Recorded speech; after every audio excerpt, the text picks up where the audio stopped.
Welcome to another production of Source Selection Soundbites.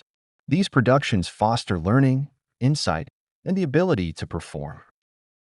Today's topic is awarding multiple MACs to support agency requirements.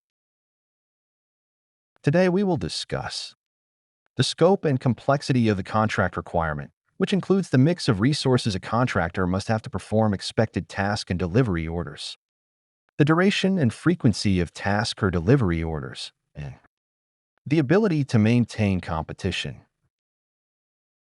The government likes to engage in multiple award contracting and issue task or delivery orders because it is generally a more efficient execution method.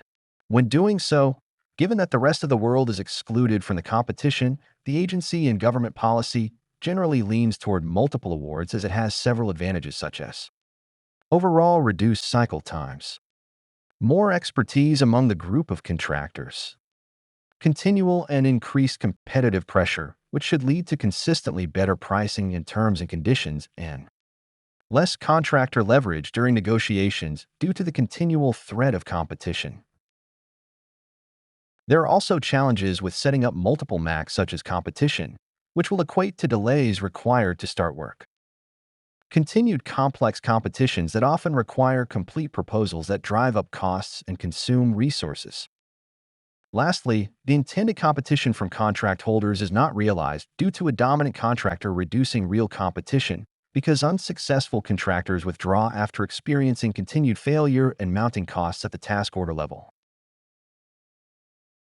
Since multiple MACs are usually the starting point, let's explore the things the agency will consider when deciding how many contracts to award.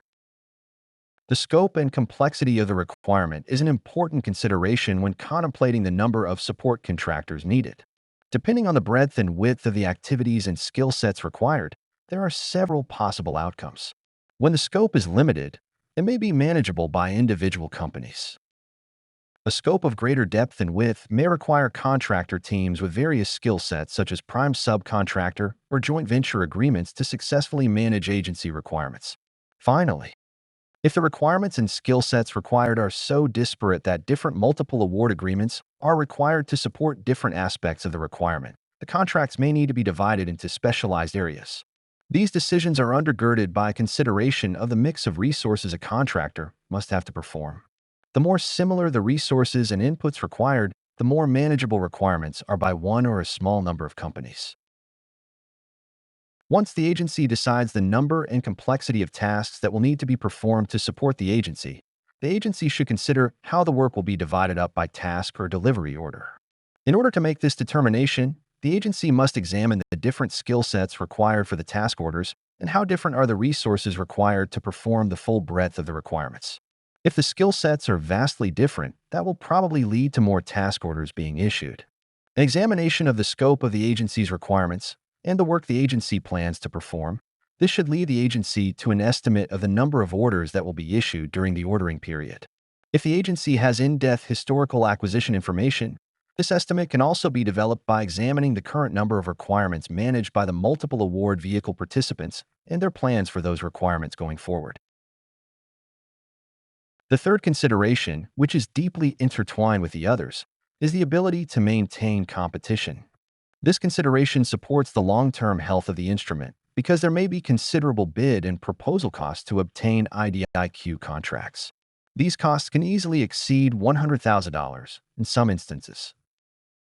Since the agency is aware of the cost to obtain and maintain multiple award contracts, as well as the cost to continually competing, ideally, the agency would consider the number of task orders it anticipates issuing, the degree of expected competitiveness for core contract functions, and the size of the orders to the maximum extent practicable to ensure competitiveness, profitability, and the long-term health of the multiple award vehicle.